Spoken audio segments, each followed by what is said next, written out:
अस्सलाम वालेकुम। मेरा नाम है लुकमान और आज इंट्रोडक्शन टू इलेक्ट्रॉनिक्स का लेक्चर नंबर 4 है। इससे पहले लेक्चर नंबर 3 में हमने वोल्टेज, करंट और रेजिस्टेंस का इंट्रोडक्शन लिया था। अगर आपने अभी तक लेक्चर नंबर 3 नहीं देखा तो ऊपर लिंक आ रहा है, उस पर क्लिक करके पहले वो देख लें ताकि इस लेक्चर की सही से समझ आ सके। इस लेक्चर में हम जानेंगे कि कैसे किसी एटम से इलेक्ट्रॉन्स फ्री होते हैं और करंट कैसे बहता है एक्चुअल में। इलेक्ट्रोस्टैटिक चार्ज के लॉज को समझेंगे, कूलम क्या है और एम्पेयर्स, कूलम और टाइम का आपस में रिलेशनशिप क्या है ये जानेंगे और सीखेंगे कि साइंटिफिक नोटेशन क्या है और इसका एक्चुअल इस्तेमाल कब और कैसे करते हैं, और इसी के रिलेटेड प्रीफिक्सेस को समझने की कोशिश करेंगे। तो चलें शुरू करते हैं। एटम में दो किस्म के चार्जेस होते हैं, नेगेटिव या पॉजिटिव। पॉजिटिव चार्ज प्रोटॉन्स पे पाया जाता है जबकि नेगेटिव चार्ज इलेक्ट्रॉन्स पे होता है। तो दो इलेक्ट्रॉन्स इकट्ठे या दो प्रोटॉन्स एक साथ, दो इलेक्ट्रॉन्स एक साथ या दो प्रोटॉन्स एक साथ लाइक चार्जेस कहलाते हैं, यानी सेम चार्जेस कहलाते हैं। और ऐसे ही एक इलेक्ट्रॉन और एक प्रोटॉन आपस में अनलाइक चार्जेस कहलाते हैं या अपोजिट चार्जेस कहलाते हैं। लाइक चार्जेस यानी एक जैसे चार्जेस जब एक दूसरे के करीब लाए जाते हैं तो वो एक दूसरे के करीब जाने से रेजिस्ट करते हैं, और बजाय इसके कि वो एक दूसरे के करीब जाएं, वो इलेक्ट्रोस्टैटिक फोर्स के साथ एक दूसरे को दूर धकेलते हैं यानी रिपेल करते हैं। इस किस्म की मूवमेंट यानी हरकत को, इस किस्म की हरकत को रिपेलिंग कहते हैं। ये इलेक्ट्रोस्टैटिक चार्जेस का पहला कानून है कि like charges repel each other. Unlike charges या एक दूसरे से दो मुख्तलिफ या मुखालिफ चार्जेस जब आपस में एक दूसरे के करीब लाए जाते हैं तो वो एक दूसरे को अट्रैक्ट करते हैं। अट्रैक्शन की ये फोर्स इलेक्ट्रोस्टैटिक फोर्स और अट्रैक्शन के इस अमल को अट्रैक्टिंग कहते हैं। ये second law of electrostatic charges है, जैसा कि आप पिक्टोरियल फॉर्म में स्लाइड के साइड पे देख सकते हैं। यानी इलेक्ट्रोस्टैटिक चार्जेस के दो लॉज हैं। नंबर 1 कि like charges repel each other, और number 2 is that unlike charges attract each other as shown in figure. जैसा कि मैंने इस लेक्चर के शुरू में बात की एटम्स की, कि एटम में दो किस्म के चार्ज होते हैं, नेगेटिव और पॉजिटिव। एक सवाल यहाँ पे बनता है कि अगर अनलाइक चार्जेस इलेक्ट्रोस्टैटिक चार्ज के लॉज के तहत अट्रैक्ट करने चाहिए तो एटम कोलैप्स क्यों नहीं कर जाता? क्योंकि प्रोटॉन्स जो कि पॉजिटिव चार्ज पे मुश्तमिल होता है और एटम के वश में पाया जाता है, और इलेक्ट्रॉन्स पे नेगेटिव चार्ज होता है और उस प्रोटॉन के गिर्द वो रिवॉल्विंग मोशन कर रहा होता है, तो ये प्रोटॉन और इलेक्ट्रॉन एक दूसरे को अट्रैक्ट करने चाहिए और एटम का स्ट्रक्चर कोलैप्स कर जाना चाहिए। हालांकि ऐसा नहीं होता, इलेक्ट्रॉन्स और प्रोटॉन के गिर्द घूमते रहते हैं। मैं बताता हूँ कि क्यों एटम का स्ट्रक्चर कोलैप्स नहीं करता। इलेक्ट्रॉन्स पे दो फोर्सेस एक्ट करती हैं, एक सेंट्रीफ्यूगल फोर्स और दूसरी इलेक्ट्रोस्टैटिक फोर्स। इलेक्ट्रोस्टैटिक फोर्स इसलिए एक्ट करती है क्योंकि दोनों पे चार्जेस हैं। इसका मतलब इलेक्ट्रोस्टैटिक चार्ज के लॉ के मुताबिक इन दोनों के माबैन ज़रूर कोई ना कोई फोर्स पैदा ज़रूर होगी, और ये फोर्स अट्रैक्टिंग फोर्स होगी क्योंकि दोनों पे ऑपोजिट चार्ज होता है, यानी प्रोटॉन और इलेक्ट्रॉन पे ऑपोजिट चार्ज होता है, इसलिए अट्रैक्टिंग फोर्स जो है वो इसमें क्रिएट होगी। और हमें पता है कि opposite charges attract each other. So एक तो ये फोर्स हो गई कि जो इलेक्ट्रॉन्स को न्यूक्लियस की तरफ अट्रैक्ट कर रही है, और दूसरी फोर्स सेंट्रीफ्यूगल फोर्स हो गई, और ये इस वजह से हो गई क्योंकि इलेक्ट्रॉन्स एक पॉइंट यानी न्यूक्लियस के गिर्द घूम रहा होता है। ये सेंट्रीफ्यूगल फोर्स इलेक्ट्रॉन्स को न्यूक्लियस के आउटवर्ड धकेलती है, बाहर की तरफ ये फोर्स लग रही होती है। ये दो फोर्सेस मिलके इलेक्ट्रॉन्स को अपने ऑर्बिट में मौलिक करके रखती हैं। अब यहाँ पे एक और सवाल बनता है कि अगर सेंट्रीफ्यूगल फोर्स और इलेक्ट्रोस्टैटिक फोर्स इलेक्ट्रॉन्स को अपने ऑर्बिट में बांध के रखती हैं, तो किसी भी एलिमेंट में फ्री इलेक्ट्रॉन्स क्यों होते हैं, या जब इलेक्ट्रिक पोटेंशियल क्रिएट किया जाता है तो वैलेंस इलेक्ट्रॉन्स कैसे अपने ऑर्बिट को छोड़ के फ्री बन जाते हैं? मैं बताता हूँ। पहली तो बात ये है कि सब एलिमेंट्स में फ्री इलेक्ट्रॉन्स नहीं होते। जैसा कि हम जानते भी हैं कि इंसुलेटर्स में फ्री इलेक्ट्रॉन्स नहीं होते, जबकि कंडक्टर में फ्री इलेक्ट्रॉन्स पाए जाते हैं। और इंसुलेटर में इलेक्ट्रॉन्स को एटम से अलहदा भी करना मुश्किल होता है एज़ कम्पेयर टू कंडक्टर्स। अब फ्री इलेक्ट्रॉन्स का मौजूद होना दो चीज़ों पर डिपेंड करता है। एक तो ये कि जब वैलेंस शेल न्यूक्लियस से जितना ज़्यादा दूर होगा उतने ज़्यादा उस शेल में मौजूद इलेक्ट्रॉन्स लूजली बॉन्डेड होंगे, और दूसरा ये कि वैलेंस शेल में जितने कम इलेक्ट्रॉन्स होंगे न्यूक्लियस उतनी ही अट्रैक्टिंग फोर्स कम लगा रहा होगा। हम थोड़ा सा टॉपिक से हट गए थे, बट ये कंसेप्ट भी होना ज़रूरी था, इसलिए मैंने बता दिया आपको। खैर, बैक टू द टॉपिक। दो चार्ज बॉडीज़ के दरमियान अट्रैक्टिंग या रिपेलिंग फोर्स कितनी होगी, इसका इन्हिसार दो चीज़ों पे है। उन बॉडीज़ पे कितना चार्ज है और उनके दरमियान कितना फासला है। जितना फासला ज़्यादा होगा दो चार्ज बॉडीज़ के दरमियान, उतनी फोर्स कम होगी, अट्रैक्टिंग या रिपेलिंग फोर्स उतनी कम होगी।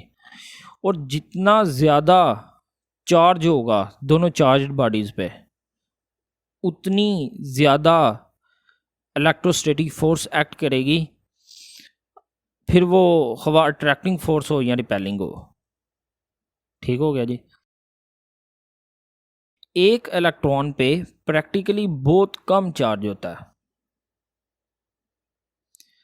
चार्ज को मेजर करने के लिए जो यूनिट यूज़ किया जाता है उसे कूलम कहते हैं। चार्ज के यूनिट का नाम चार्ल्स कूलम के नाम पे रखा गया है।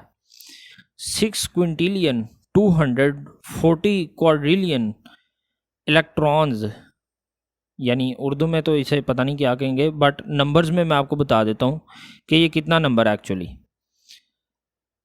6240 000 000 000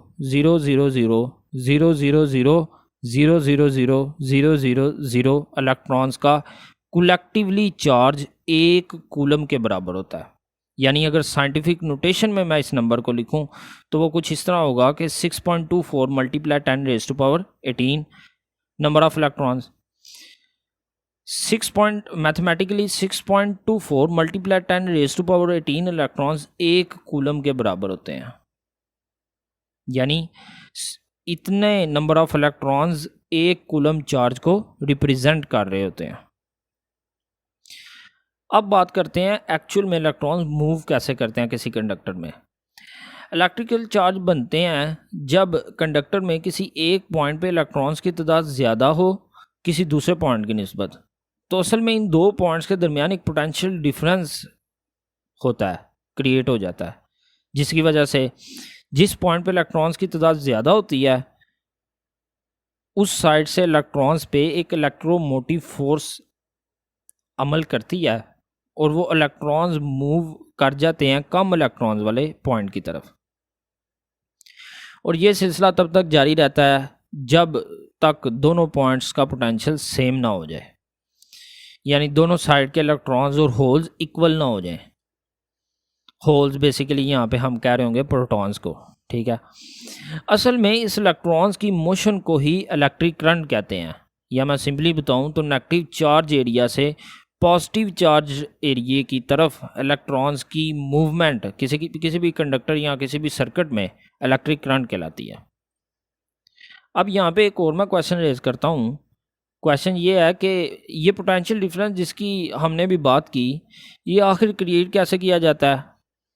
सिंपल सी बात है कि किसी ऐसी डिवाइस को यूज़ करके कि जिससे इलेक्ट्रॉन्स को कंडक्टर एक एंड से धकेल कर दाखिल करके इलेक्ट्रॉन्स की ज़्यादती पैदा कर दे उस एंड पे, और दूसरे एंड से इलेक्ट्रॉन्स रिसीव करके इलेक्ट्रॉन्स की कमी कर दे। ऐसी डिवाइस को हम कहते हैं वोल्टेज सोर्स। वोल्टेज सोर्सेज अगले लेक्चर में डिस्कस किए हैं, उनको समझने के लिए ऊपर लिंक आ रहा है, उस पर क्लिक करके आप डिटेल में देख सकते हैं। यहाँ पे हम फ्लो ऑफ करंट की बात कर रहे हैं, तो इसको मज़ीद आगे लेके चलता हूँ। फ्लो ऑफ करंट को मेजर करने के लिए एम्पेयर यूनिट यूज़ किया जाता है, जिसकी हम इससे पहली वीडियो में भी बात कर चुके हैं। जब किसी कंडक्टर में से एक कूलम चार्ज यानी 6.24 मल्टीप्लाई 10⁻18 नंबर ऑफ इलेक्ट्रॉन्स एक सेकंड में किसी पॉइंट से गुजरें, तो ये करंट की मिकदार 1 एम्पेयर के बराबर होगी। अब ये ज़रूरी नहीं है कि चार्ज का 1 कूलम होना ज़रूरी है, ये ज़रूरी नहीं है, ये ऊपर नीचे हो भी सकता है, लेकिन आइडियली मैं ये बात कर रहा हूँ कि एक 6.24 मल्टीप्लाई 10 नंबर ऑफ इलेक्ट्रॉन्स जब एक सेकंड में किसी पर्टिकुलर पॉइंट से गुजरते हैं तो वो 1 एम्पेयर के बराबर होती है, ये आइडियल बात है। चार्ज, टाइम और करंट का आपस में रिलेशन कुछ इस तरह बयान किया जा सकता है कि करंट उतनी ज़्यादा बहेगी जितना ज़्यादा चार्ज बहेगा, क्योंकि करंट चार्जेस के बहाव को ही कहते हैं। तो सिंपल कि जितना ज़्यादा चार्ज बहेगा उतनी ज़्यादा करंट होगी, यानी अमाउंट ऑफ चार्ज और करंट का आपस में डायरेक्ट रिलेशन बनता है। मींस ये दोनों क्वांटिटीज़ आपस में डायरेक्टली प्रोपोर्शनल होती हैं। अब बात कर लेते हैं टाइम की, क्योंकि करंट के बहने में टाइम का भी बड़ा किरदार है। अगर अमाउंट ऑफ चार्ज फ़र्ज़ करो 1 कूलम नहीं होता, वो 1 कूलम से कम होता है, लेकिन उसके मुकाबले में अगर टाइम कम लगे, यानी उसके मुकाबले में कम टाइम लगे उस चार्ज को किसी पर्टिकुलर पॉइंट से गुजारने में, तो फिर भी वो करंट 1 एम्पेयर हो सकता है, क्योंकि करंट टाइम के इन्वर्सली प्रोपोर्शनल होता है। जितना कम टाइम लगेगा किसी चार्ज को किसी पर्टिकुलर पॉइंट से गुजारने में, उतना ज़्यादा करंट बहेगा, उतना ज़्यादा वो करंट ज़्यादा कंसीडर किया जाएगा। अब इस करंट, चार्ज और टाइम के रिलेशनशिप को मैथमेटिकली कुछ इस तरह से बयान किया जा सकता है कि I is equal to the Q/T। यहाँ I करंट को रिप्रेजेंट कर रहा है जो कि एम्पेयर्स में मेजर की गई है, और Q चार्ज को जो कि कूलम्स में, और T टाइम को जो कि सेकंड्स में मेजर किया गया। इन 3 क्वांटिटीज़ का आपस में रिलेशनशिप समझने के लिए एक प्रॉब्लम सॉल्व करते हैं। प्रॉब्लम सॉल्व करने से ज़रा ज़्यादा अच्छे से समझ आ जाएगा। प्रॉब्लम ये है कि अगर 9 कूलम्स चार्ज 3 सेकंड में, अगर 9 कूलम्स चार्ज 3 सेकंड में किसी पॉइंट से फ़्लो करता है, तो करंट एम्पेयर्स में कितनी होगी। डाटा में हमारे पास आ गया जी, Q equals to the 9 coulomb और T इक्वल्स टू 3 सेकंड, और इसी तरह I को जो कि फाइंड करना है। चलें जी सॉल्व करते हैं। जो अभी हमने फार्मूला पढ़ा वही अप्लाई होगा इस पर। I is equal to the Q/T, simply values put करेंगे और सॉल्व करने से जवाब आ जाएगा जी 3 एम्पेयर्स। इसी तरह एक और प्रॉब्लम है कि एक सर्किट है जिसमें 5 एम्पेयर करंट बह रहा है, फ्लो कर रहा है, तो कितना टाइम लगेगा 1 कूलम चार्ज को किसी पॉइंट से गुजारने में। डाटा लिख लेते हैं। किसी भी न्यूमेरिकल प्रॉब्लम को सॉल्व करने के लिए ज़रूरी है कि पहले डाटा लिख लिया जाए, ताकि इस तरह समझने और समझाने दोनों में आसानी हो जाती है। डाटा है जी, I is equal to the 5 amps और Q is equal to the 1 coulomb और T यहाँ पे फाइंड करना है। सॉल्व कर लेते हैं जी। फार्मूला वही लगेगा, वैल्यूज़ पुट करेंगे और सिंपल मैथमेटिकली सॉल्व कर लेंगे, तो जवाब आ जाएगा जी कि T is equal to the 0.2 second, 0.2 second, यानी 1 कूलम चार्ज को किसी पॉइंट से गुजारने के लिए 0.2 सेकंड्स लगेंगे अगर उस सर्किट में 5 एम्पेयर का करंट बह रहा हो। यानी हम इस रिलेशनशिप में अगर 2 चीज़ों का पता होगा तो मैथमेटिकली हम सॉल्व करके तीसरी चीज़ को फाइंड कर सकते हैं इजीली। जैसे अगर करंट और टाइम का पता है तो चार्ज फाइंड किया जा सकता है, और अगर चार्ज और करंट का पता है तो टाइम फाइंड किया जा सकता है, और इसी तरह अगर चार्ज और टाइम का पता है तो करंट फाइंड की जा सकती है इस रिलेशनशिप को फॉलो करते हुए, जैसे कि अभी हमने प्रॉब्लम सॉल्व भी की है। करंट फ्लो के ऊपर मज़ीद बात कर लेते हैं। इलेक्ट्रॉन्स जो कि नेगेटिवली चार्ज्ड पार्टिकल्स होते हैं किसी भी सर्किट में, एक्चुअल में वो चार्ज कैरियर के तौर पे समझे जाते हैं। इसलिए इलेक्ट्रिक करंट नेगेटिव चार्जेस का फ्लो होता है। एक पीरियड ऑफ टाइम में तो साइंटिस्ट और इंजीनियर्स ये समझने लगे कि करंट इलेक्ट्रॉन्स की मूवमेंट के ऑपोजिट डायरेक्शन में फ्लो करती है, लेकिन बाद में इस बात का पता लगा कि जब इलेक्ट्रॉन्स अपनी मूवमेंट या ड्रिफ्टिंग के दौरान एक एटम से दूसरे एटम की तरफ मूव करते हैं तो पीछे एक पॉजिटिव चार्ज छोड़ देते हैं, या उसे इस तरह कह लें कि पॉजिटिव होल छोड़ देते हैं। और ये होल्स इलेक्ट्रॉन्स की मोशन के मुखालिफ मोशन करते हैं, यानी इलेक्ट्रॉन्स की मोशन की अपोजिट, यानी इन दोनों की मोशन अपोजिट होती है। और फिर ये साबित हो गया कि करंट और इलेक्ट्रॉन्स की मोशन सेम डायरेक्शन में होती है, अपोजिट डायरेक्शन में नहीं। अगर किसी कंडक्टर के एक सिरे से इलेक्ट्रॉन्स दाखिल किए जाएं और ये ख्याल किया जाए कि इलेक्ट्रॉन्स को हम दूसरे कंडक्टर के सिरे से हासिल कर लेंगे, इस तरह मुतलका कंडक्टर से एक करंट बहेगा। वो इलेक्ट्रॉन्स कंडक्टर में स्लोली मूव करते हुए दूसरे किसी एटम से टकराएंगे और फ्री इलेक्ट्रॉन से टकराएंगे, जिसके नतीजे में वो फ्री इलेक्ट्रॉन्स आगे किसी फ्री इलेक्ट्रॉन से टकराएंगे, और इस तरह ये मोशन चलती चलती पॉजिटिव एंड तक ख़त्म होगी। ये फ्री इलेक्ट्रॉन्स एक दूसरे से टकराने के बाद रिपेलिंग फोर्स लगाएंगे, क्योंकि like charges repel each other, और इस तरह इलेक्ट्रॉन्स की एक ओवरऑल मोशन बन जाएगी towards the positive end of the conductor. और पॉजिटिव एंड की तरफ ये मोशन क्यों होगी? क्योंकि unlike charges attract each other. ये समझने के लिए स्क्रीन पे दी गई फिगर को समझें। ये इलेक्ट्रॉन की मोशन इतनी स्लो होती है कि एक सेकंड में सिर्फ 1 इंच का 8वां हिस्सा, यानी जिसे देसी जुबान में एक सूत्र कहते हैं, इसके इक्वल होती है। लेकिन एक इलेक्ट्रॉन स्पीड ऑफ लाइट जितनी तेज़ी से किसी एटम से रिलीज़ होता है दूसरे किसी इलेक्ट्रॉन को फ्री करने के लिए, लाइट की स्पीड 1,86,000 माइल्स पर सेकंड होती है। करंट की मैं एग्जांपल इस तरह दूंगा कि जैसे एक लंबा पाइप ले लो जिसे टेनिस बॉल से फुल भर दो। जब बाहर से किसी एक सिरे से मज़ीद एक बॉल को दाखिल किया जाएगा तो असल में कुछ इस तरह होगा कि वो दाखिल शुदा बॉल अपने से अगले बॉल के ऊपर फोर्स लगाएगा, और इस तरह वो बॉल अपने से अगले बॉल पे फोर्स लगाएगा, और ये सिलसिला जारी रहेगा दूसरे एंड तक, अनटिल अनलेस जितने बॉल्स दाखिल किए होंगे उतने बॉल्स उस पाइप में से निकल ना जाएं। ये एक बेहतरीन मिसाल है फ्लो ऑफ इलेक्ट्रॉन्स को समझने के लिए। ये मिसाल स्क्रीन पे आपको डिस्प्ले हो रही है। और वो डिवाइस जिसकी मैं एग्जांपल दे रहा हूँ, जो बेसिकली एक साइड से इलेक्ट्रॉन्स को पुट कर रहा है और दूसरे साइड से इलेक्ट्रॉन को रिसीव कर रहा है, अगर मैं इलेक्ट्रॉनिक्स में बयान करूँ, वो डिवाइस वोल्टेज सोर्स कहलाएगी। वोल्टेज सोर्स को एक पंप की तरह भी समझा जा सकता है कि जो इलेक्ट्रॉन्स को किसी कंडक्टर में पुश करता है और दूसरी साइड से हासिल करके उन्हें फिर पुश करता है ताकि करंट बह सके। ये स्क्रीन पर पंप की एग्जांपल से जैसे जाहिर है, इसे खुद समझने की कोशिश करें ताकि आपका कंसेप्ट क्लियर हो सके। बाकी वोल्टेज सोर्सेज की डिटेल एक्सप्लेनेशन नेक्स्ट लेक्चर में दी है, लेक्चर नंबर 5 में। अब साइंटिफिक नोटेशन को समझने की कोशिश करते हैं। इलेक्ट्रॉनिक्स में हमें बड़ी से बड़ी और छोटी से छोटी वैल्यूज़ को फेस करना पड़ सकता है, इसलिए साइंटिफिक नोटेशन को समझना बड़ा ज़रूरी है। साइंटिफिक नोटेशन एक ऐसा मेथड है जिसके ज़रिए हम बड़ी से बड़ी और छोटी से छोटी वैल्यूज़ को एक आसान अंदाज में लिख सकते हैं। यानी जैसे डेसिमल सिस्टम नंबर लिखने का एक मेथड है, इसी तरह साइंटिफिक नोटेशन भी नंबर लिखने का एक तरीक़ाकार है।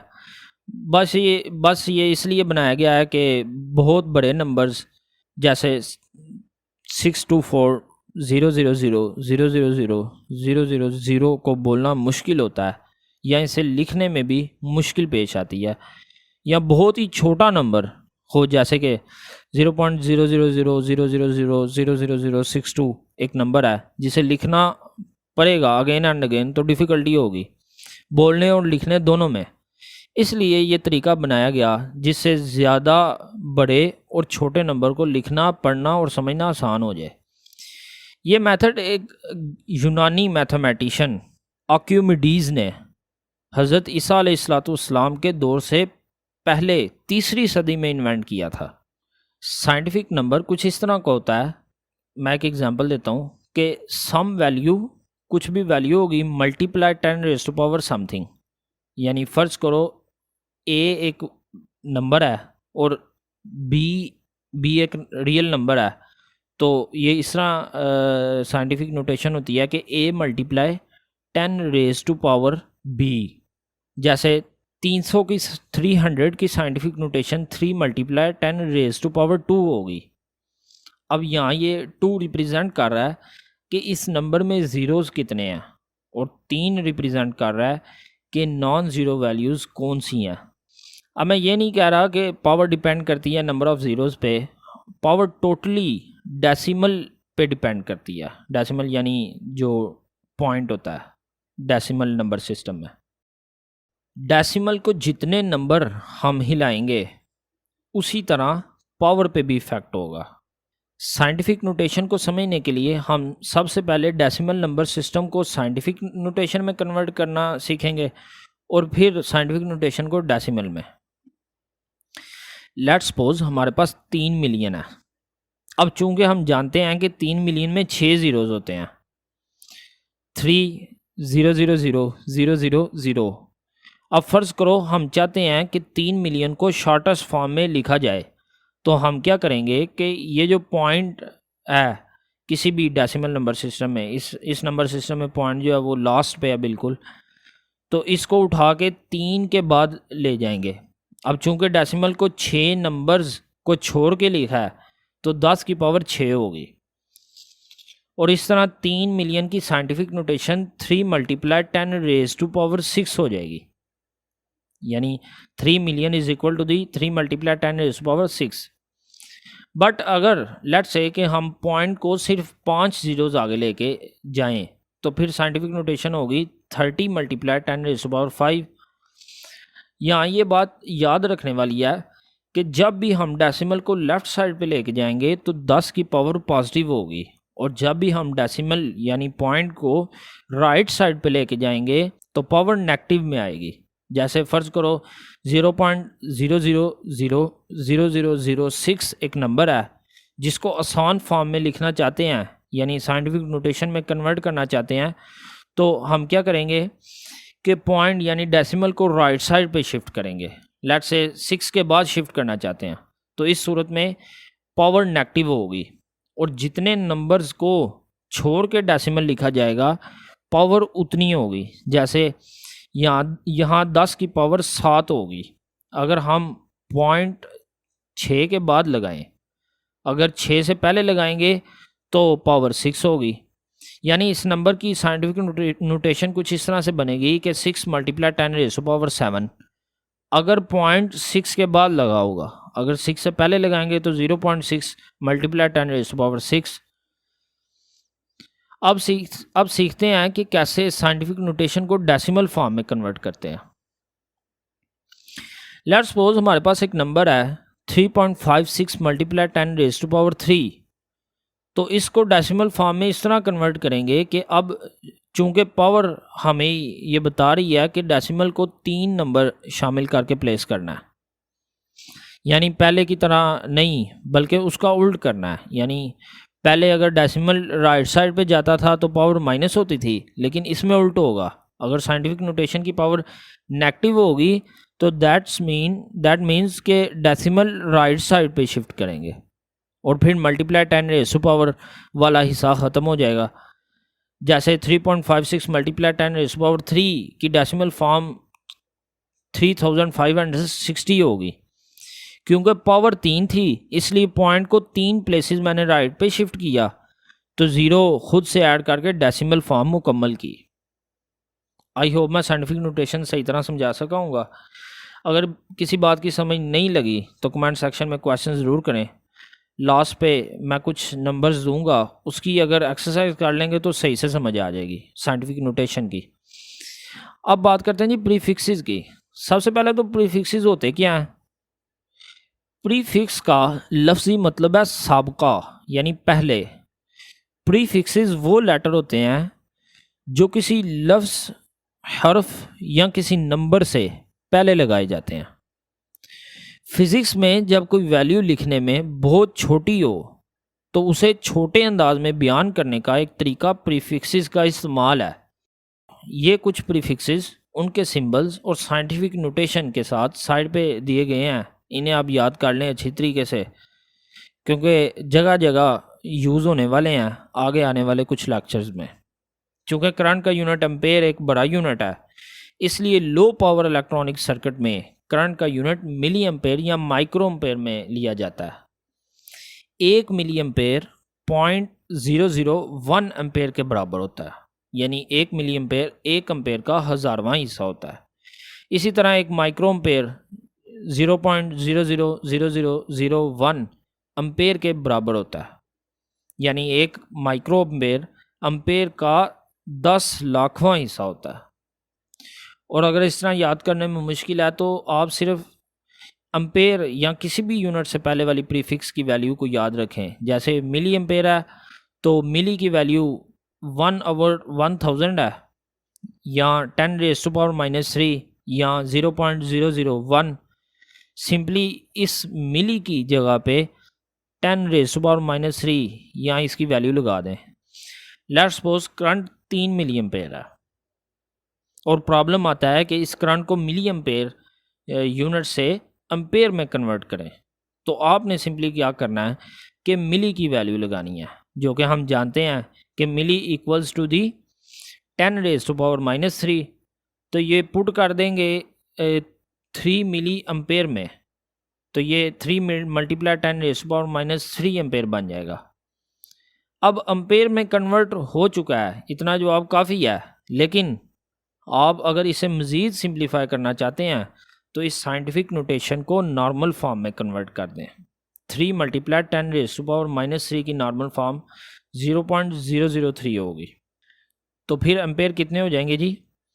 0.003 एम्पेयर्स, यानी 3 मिली एम्पेयर 0.003 एम्पेयर्स के बराबर होता है। आई होप आपको प्रीफिक्सेस या इसे सॉल्व करने का आसान तरीका समझ आ चुका होगा। अब सॉल्व करते हैं इसी रिलेटेड किसी प्रॉब्लम को। क्वेश्चन है जी, 2 एम्पेयर्स में कितने मिली एम्पेयर्स होंगे? तो ये एक मेथड है जो सॉल्व किया हुआ है मैंने, इसको समझ लें। अगर इसकी नहीं समझ लगती तो यहाँ वही मेथड अप्लाई करें जो मैंने अभी बताया है, जो कि बहुत आसान है। मैंने आपको छोटे यूनिट से बड़े यूनिट की तरफ जाना सिखाया था। अब ये जो सवाल है यहाँ हम बड़े एम्पेयर से छोटे की तरफ जाएंगे। अब जैसे इस सवाल में 2 एम्पेयर्स हैं, हमने इसे मिली एम्पेयर में कन्वर्ट करना है। एम्पेयर बड़ा यूनिट है और मिली एम्पेयर छोटा है, तो एम्पेयर से मिली एम्पेयर में कन्वर्ट करते हैं। सबसे पहले सवाल को क्लियरली बंदा समझ ले तो बहुत आसान हो जाता है उसको सॉल्व करना। यानी सवाल के मुताबिक हमने एम्पेयर के आगे मिली लाना है, राइट।